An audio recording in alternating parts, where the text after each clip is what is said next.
Mr. Morelli. Thank you, Mr. Speaker. The members of the Government Employees Committee should move to the Speaker's conference room. Mr. Body is prepared to have a meeting of government employees in the Speaker's conference room.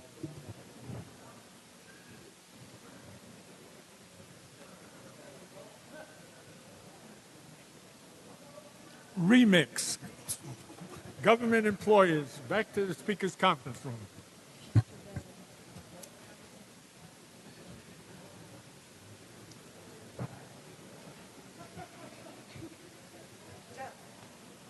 It's your fault. It's always your fault. Mr. Rea. You're not going to be here long enough. Mr. Rea. Thank you, Madam Speaker. Will the sponsor yield for a quick question? Will you yield, Ms. Gunther? Sure. Sponsor yields. Thank you. You referenced California a number of times with respects to this legislation. Yeah. Can you tell me what the differences are between the California legislation and our bill?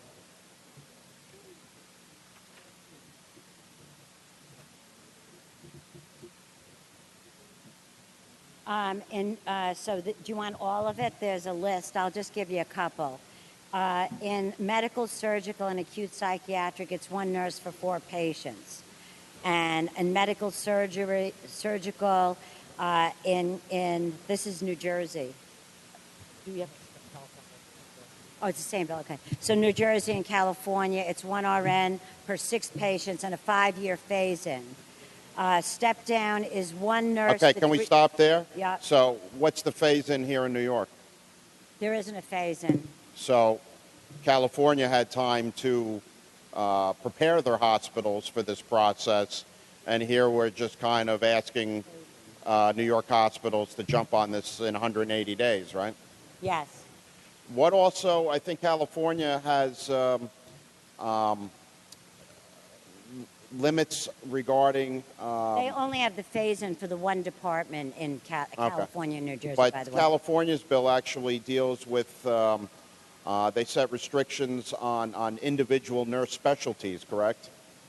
I didn't hear that, please. The California bill actually mandates different, sets mandates for individual nurse specialties, doesn't it? Yes. But this bill doesn't. Well, ER trauma, behavioral and psychiatric, intensive care, neonatal, OR, we have post-anesthesia, labor 1 stage for the first, labor 2 stage, and then for the last stage, 1 nurse per 1 patient, postpartum. So we do kind of in the nursery, pediatrics, so we kind of do the same. Well, those are not, in other words, nurses can be specialized in certain areas, not just have experience working within those units. Well, normally when you have an assignment, usually like if you're an OB nurse, you usually stay on OB unless there's some sort of a strained situation. But normally each person has their own, like when they do the staffing, they usually, like I would be staffed to OB, another nurse would be staffed to the ER. That's the way it goes. And unless there's an emergent situation where you have to float somebody out because something's happening, if there's a tremendous bus crash or something like that, or what we had seen in Florida with all those shootings, then everybody would come to help. But normally you have... But under this bill, they wouldn't have to come and help. There is an emergency exemption in this bill. I can read it to you. Okay. The facility shall establish a consistent plan for addressing emergency staffing situations, declared emergencies, mass casualty incidents, or other events not reasonably anticipated and planned for and not regularly occurring within the facility. So there is a part of the bill that does address exactly what you're saying.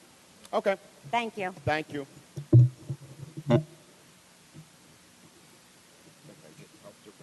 Ms. Peoples-Stokes. Thank you, Mr. Speaker. Will the sponsor yield for a quick question? Will you yield? Sponsor yields. Yes. Thank you, Aileen. I was just want to ask a little bit about the California experience as well. I think I heard you mention that they increased their profits by 3%. That's correct.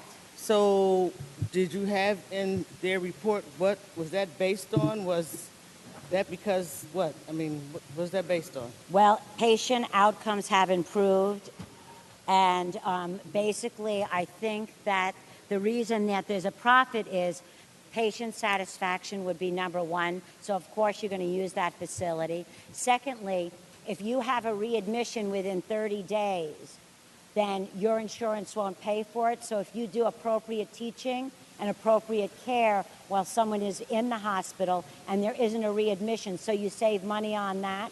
And I think just quality care, improving the quality care in your hospital, of course, there won't be any unanticipated events. Okay, so in your Also, previous there's experience- workman's comp. Remember all the nurses that were hurting their backs because they had short staffing? So workman's comp is a big thing. Like staffing satisfaction. So if you're not retraining one nurse after the other, saves the hospital a boatload of money. Okay, so in your previous experience, I would have to believe that you saw patients who chose a hospital based on the kind of service that they got. Absolutely. And that's why, like every Joint Commission, they talk about patient satisfaction, and they usually ask them as they walk out. And, when patients aren't satisfied, it's not only the patient, it's also the families aren't satisfied. They're not going to use that facility again unless there's no other choice. So I think that's very important. Just to be honest, there are some communities in the state of New York where they're not multiple hospitals, where you don't necessarily have a choice.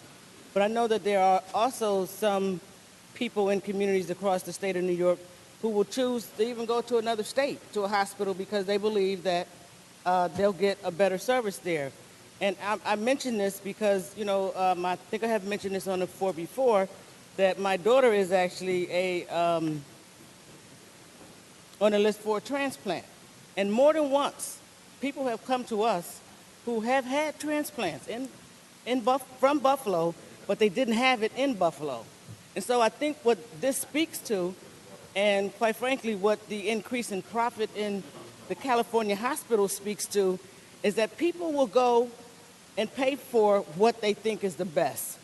And if you're going to get a better service, you're going to go to the hospital where it's going to be delivered at. Now, that's not to say that we don't have great hospitals in Buffalo, because we really, really do. But there are, in fact, people who will choose to go to Pennsylvania and Cleveland for transplant issues as opposed to staying there. And I think that's because they feel like they're getting a better service, they're getting a quicker service, they're getting that transplant a lot quicker than they can in Buffalo. The other thing I want to thank you, Welcome. Aileen. On the bill, Mr. Speaker, I think that this is probably one of the most important topics that we've discussed of recent, because there's not many of us in here who has not had a loved one in the hospital or who has been in the hospital ourselves and had the occasion when you actually were looking for a nurse and there wasn't one available. That doesn't mean that there's not a nurse, that there's a nurse slacking off somewhere. That means that a nurse really just legitimately has too many patients to see. And I know that there are some hospitals who handle this better. There's some in my district who think that this is done fine and they don't have a problem with it. And I can't say that I necessarily disagree with them, but I can say that I've had people in the hospital and looked for a nurse and couldn't find one. And when I did find one, what I found is one of the best caregivers ever. It's more difficult to see your family's doctor in the hospital than it is to see your family's nurse. And so I think that it's important, as Aileen Gunther said, that nurses are the backbone of health care that's delivered in a hospital and anywhere else in this world. And whatever we can do, I think, to enhance the quality of their work and the quality of their life on the job is something that we should be considerate of. And I think at the end of the day, much like California, hospitals in Western New York will see profits. Hospitals in the state of New York will see profits because people are going to want to come where they get the best service. It's not like there are boatloads of folks that are getting health care for free. Somebody's paying for it.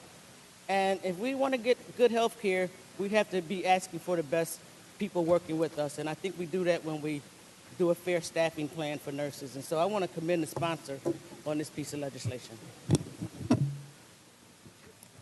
Mr. Castorina. Will the sponsor yield? And please don't say respectfully no. Will you yield, Ms. Gunter? Ms. Gunter Yes. yields. First of all, I'd like to applaud the sponsor for this legislation. I've wrestled with this legislation for quite a bit since I came to know about it. I come from a district that has only one hospital, and it's an annex of a larger hospital. And what I'm concerned about is whether or not the economics will provide for this hospital to continue with this legislation and not end up being shut down. I'd have to just ask you, it's not an annex, it's probably a critical access hospital, and they get usually enhanced rates anyway. So if there's a larger hospital, like we have Catskill Regional and we have one in Callicoon, normally a critical access hospital, it's a 3-day length of stay, and then what happens is they get enhanced rates to begin with. And that, so depending on the diagnosis and what they hear from the ambulance, they might go to the critical access to stabilize and then move them over. I think that nurses are truly angels. They do work that Thank you. really we would be, I don't know where we would be without them. There's no question about that. And I think that this bill is important for nurses as well. And they need to be commended and they need to be respected, because I do think that they are put in a position where they're serving too many patients and they can't be effective. But what I am concerned about is in the event of, God forbid, a tragic situation in my community where we have nearly 150,000 people and we have just this one annex of a hospital, what would happen in the event, God forbid, of an emergency where there were nearly 100 people that were in critical care and needed emergency services? I just read that portion of the bill about addressing emergencies, and if there's a catastrophic event, no matter what, they go out to other hospitals and they all join together. The EMS, the critical access, they call in physicians. They usually have a plan. Remember with bioterrorism, Right. how that in emergency management plan in a community, everyone is mandated to have it. So in a situation like that, that plan is in place, thank God, when we had different outbreaks and things like that. So I wouldn't worry because we already have a plan in place everywhere.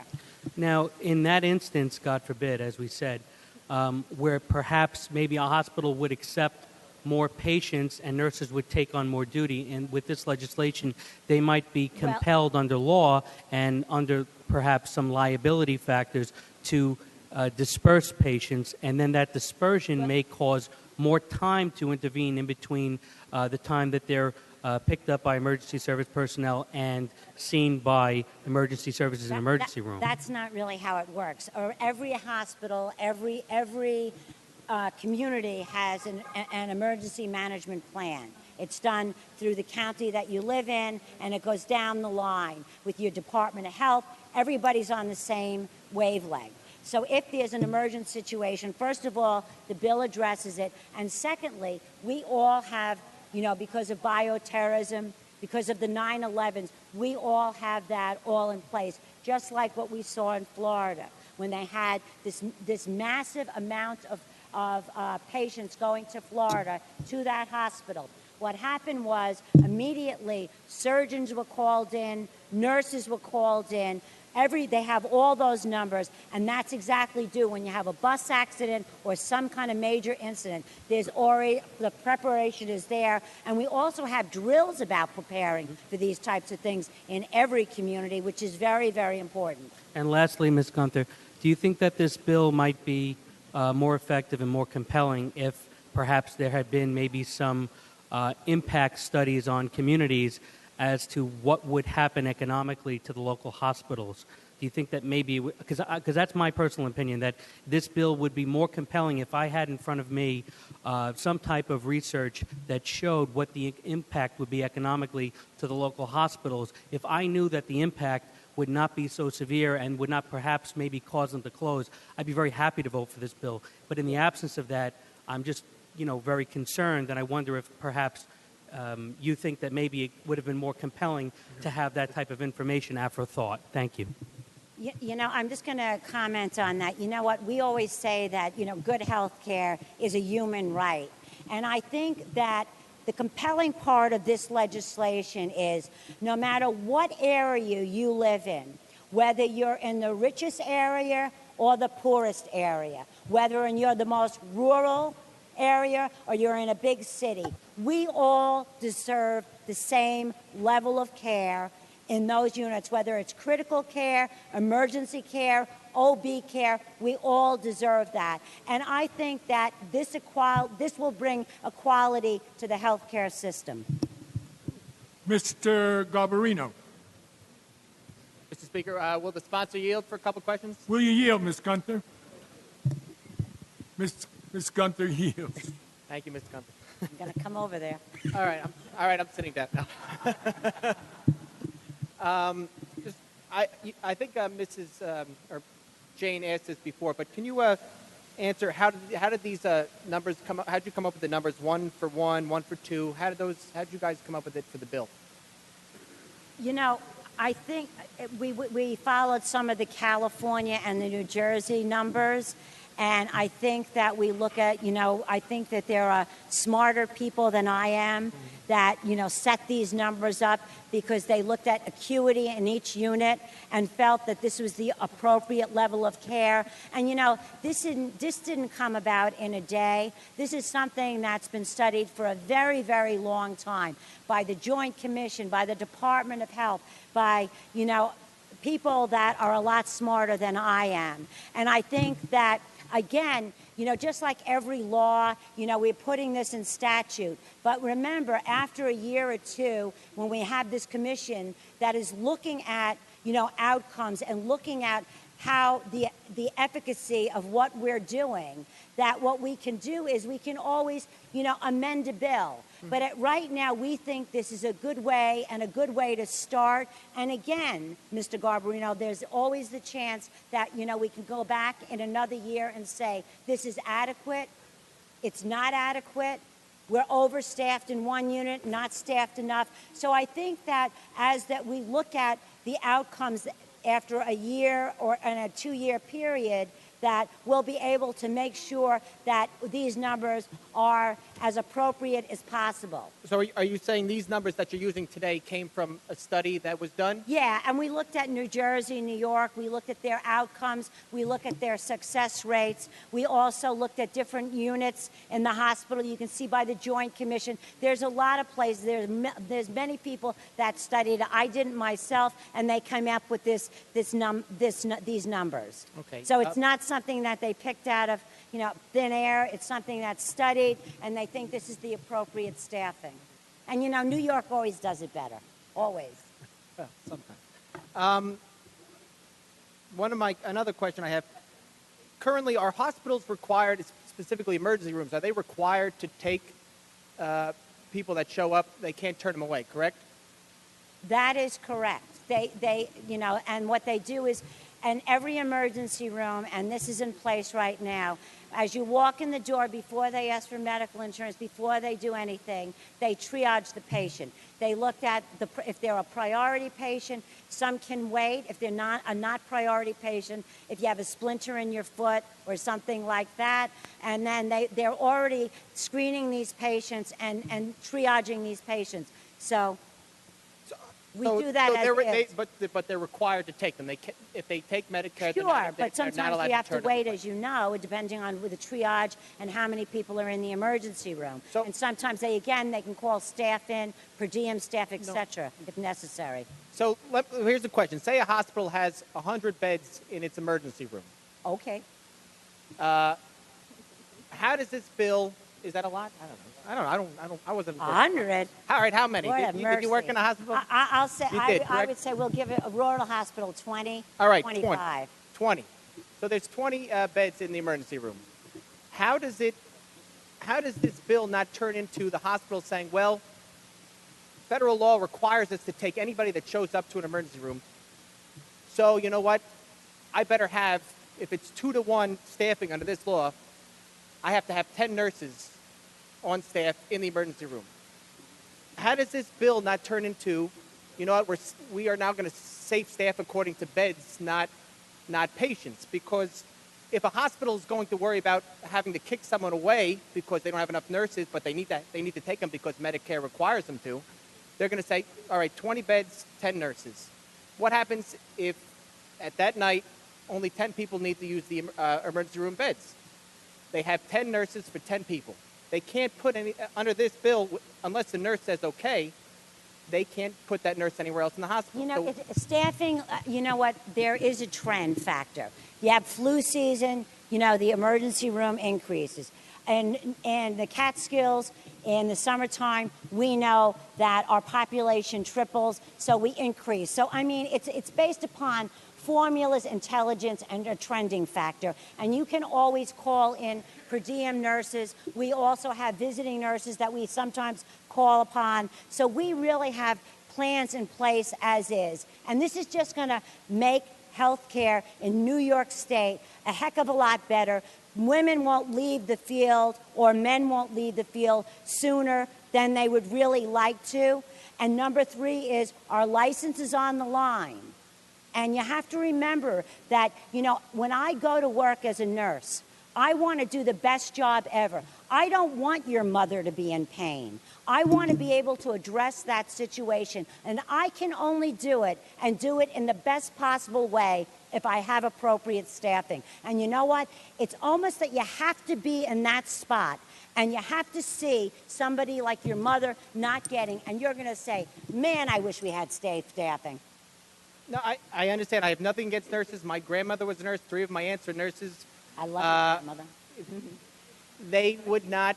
Was that a question? Yeah. No? All right. I didn't say that. No, all right. No, I was wondering if somebody had a question.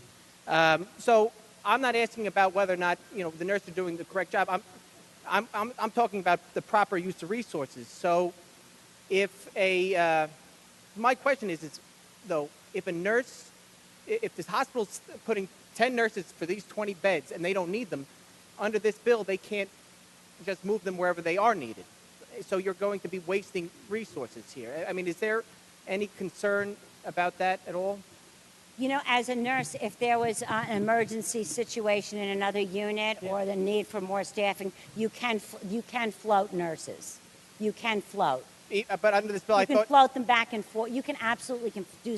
If you in an emergent situation, you can float. The other thing is, if you're overstaffed, there are a lot of nurses that will take the day off. They'll be very glad to get a day off. So you know what? As long as you staff your area to the amount of patient, you look at the trend factor. I mean, there's nothing more you can do.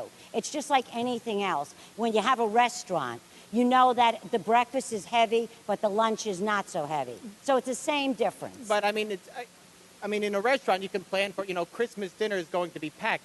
In an emergency room situation, you really can't plan for when a trauma happens. I mean, or when a big, some awful accident happens. It's exactly what it is now. But sometimes nurses and emergencies are overloaded, and sometimes you want to do the very best you can. This is a bill that will make health care in New York State a better place. The only thing I can say to you is they did it in New Jersey, 3% increase in profits. They've done it in Pennsylvania. They've done it in California. There's about 10 states they've done it in. And you know what? The outcomes have been very good. And I think that the proof is in the pudding. You know, when we look at, you know, scientific studies, we look across the board about what works effectively and what doesn't. And this works effectively, and I think it's important that we pass this bill tonight. No, I understand that. And you came up with, and you had said before that we have these plans. We seem to know when there's the high season, when there's the low season. But what happens if there is a major trauma, there's an accident somewhere, there's a lot of... the same thing that happened, it was the same thing in Florida. Ms. Gunther, can I please finish the question? I just have a question, please. Here, the bill says, a nurse who refuses an assignment shall not be deemed by any reason, therefore, to have engaged in negligent or incompetent action. So if the hospital cannot move a nurse from another floor to the emergency or trauma area, and the hospital, because of this bill, does not have enough nurses to cover the patients going to that area, has to turn somebody away, and God forbid that person passes away on the way to another hospital where there are beds or nurses available, the nurse is not liable, but would the hospital be liable in that situation? You know, again, I would say that in this bill, there's 3 or 4 lines that address an emergent situation or a special situation. It addresses it clearly in those 4 lines, as I read before. So in an emergency situation, a nurse under this bill cannot refuse to go? In an emergent situation, I think we, as nurses, we take an oath to be a nurse, and I think that in an emergent situation, the bill addresses it, and I think as we take an oath as a nurse, and you know what, that doesn't really happen in an emergent situation, and the bill does address that. Okay, thank you. Thank you.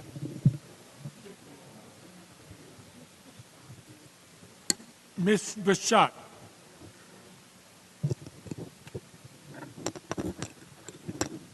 Thank you, Mr. Speaker. On the bill? On the bill, Ms. Bashak.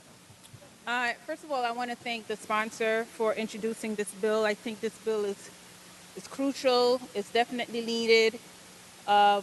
Nurses are the cornerstone and the backbone of our healthcare system. And quite frankly, in most of our community hospitals, our nurses or our hospitals are not adequately staffed. I know this firsthand. My mother, just recently, who was in a hospital, fell off the bed after pressing her button, and she fell off the bed because she needed to use the bathroom. No one was able to attend to her needs, and so she got up and she fell. Now, of course, when she fell, they ran to her, but then immediately after, she needed to get a CAT scan, x-rays, because they wanted to make sure that she was okay, there weren't any blood clots or anything. So here, there's an example of where, because this particular hospital was not adequately staffed, the cost risk increased. So instead of staffing appropriately, the hospital now had to spend money on other procedures, as well as risking not having my mother come to the hospital anymore.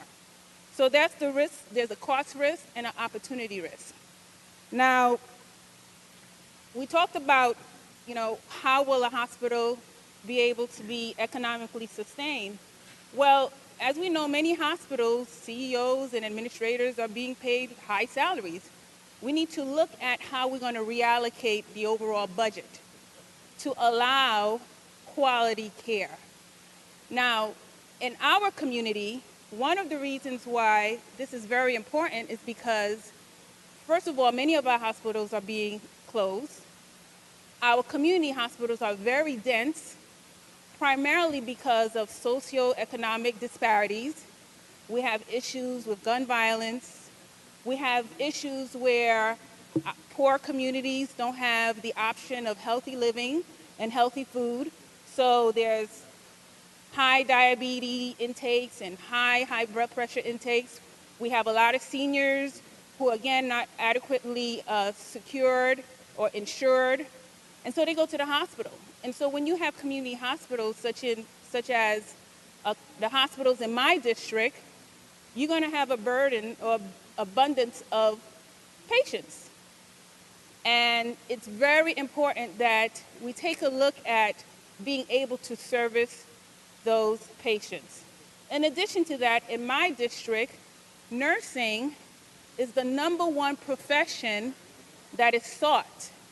However, jobs are not available. So this bill, to me, will do 2 things. It will provide adequate and quality care. It would also address the economic disparity. So, Mr. Speaker, I completely support this bill, and I will vote in the affirmative. And I thank the sponsor. for introducing this bill. Thank you. Read the last section. This act shall take effect on the 180th day. Clerk will record the vote.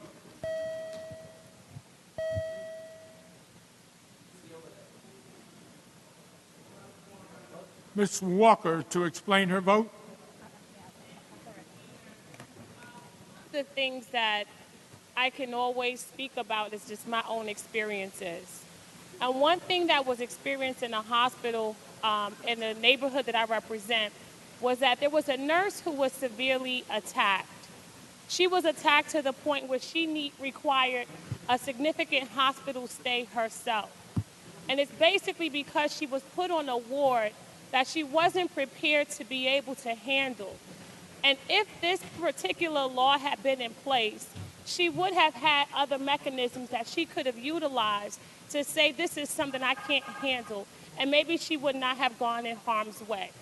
I was also hospitalized one time, and there was a nurse who provided a certain level of care for me that I know that her special attention that she gave me brought me through the medical attention the medical situation that I needed, which was very, very severe, because a year later, someone else who's about the same age as I was died from the same condition that I had, that my nurse brought me through. So I think this is very important that we are able to provide the type of attention that our nurses need, because we want to make sure that they're not overworked and burned out, in a position where they just cannot provide the quality of care that our communities so heavily desire. So it is my honor and my privilege today, on behalf of the nurse who helped save my life, to be able to vote in the affirmative on this very important bill. Thank you. I vote yes on this piece of legislation. Ms. Walker in the affirmative. Ms. Nolan. Mr. Speaker, my colleagues, just quickly to congratulate the sponsor on a great job and a great bill. But we got a call in our office, I must share, from a 96-year-old retired nurse who lives in my Assembly District. And Ernestine, this is for you and all the nurses who work so hard. She was totally in support of the bill and wanted us to know, so I vote in the affirmative. Ms. Nolan in the affirmative. Ms. Jaffe. Thank you, Mr. Speaker. I am in firm support of this legislation because I believe that safe staffing is a public health and safety issue which cannot and should not, in good conscience, be ignored. I have great respect for our nurses and their diligence and their focus and their commitment and their strength to our patients in our communities. Research has consistently demonstrated that when nurses are assigned more patients than they can adequately care for, those patients, our loved ones, our friends, our neighbors, are at greater risk of death, infection, complication, falls, and readmission to the hospital. Nurses are key to improving patient outcomes. We must act to improve their working conditions and to establish a minimum safety standard and expand job opportunities, which will be a result of this as well. I want to thank the sponsor for her focus and extraordinary response on this legislation. Now is the time for us to pass this legislation. Patients in New York State hospitals and nursing homes, their families, and our dedicated nurses deserve nothing less. I will vote in the affirmative. Ms. Jaffe in the affirmative. Mr. Robinson. Thank you very much, Mr. Speaker, for giving me the opportunity to explain my vote. I stand at this time in the spirit of my mother, Anna, who was a nurse. I also stand for my granddaughter who graduated from nursing school just last week. And so she will be one of those that's going to be taking on the responsibility of caring for patients. I believe that a trained and caring nurse is the best medicine that someone could receive. I know that over the past few years, we've been actively engaged in saving a community hospital. And one of the concerns of those that went to the hospital as we reviewed what was needed was that people talked about they wanted a trained and caring nursing staff. That is most important. My mother used to say to me about how that if you don't have when you come on the ward. At that time, there was wards, and you had maybe about 20 to 25 people that you had the responsibility for, which was too many, and you had maybe 2 nurses to take care of those 2 people. But now we're talking about a different kind of staffing ratio. Things have changed, and we need to make sure that people are cared for in the proper way with the safe staffing that is required to be able to make them healthy. People who see a nurse and a nurse that talks to them as it has been described, someone that talks to them and helps them through the process. That's what training is all about. So I want to commend the sponsor on this legislation and look forward to us passing this evening, because when people are sick, they need someone to care for them and to make sure that they get better. So I will vote in the affirmative on this piece of legislation. Ms. Robinson in the affirmative. Ms. Richardson.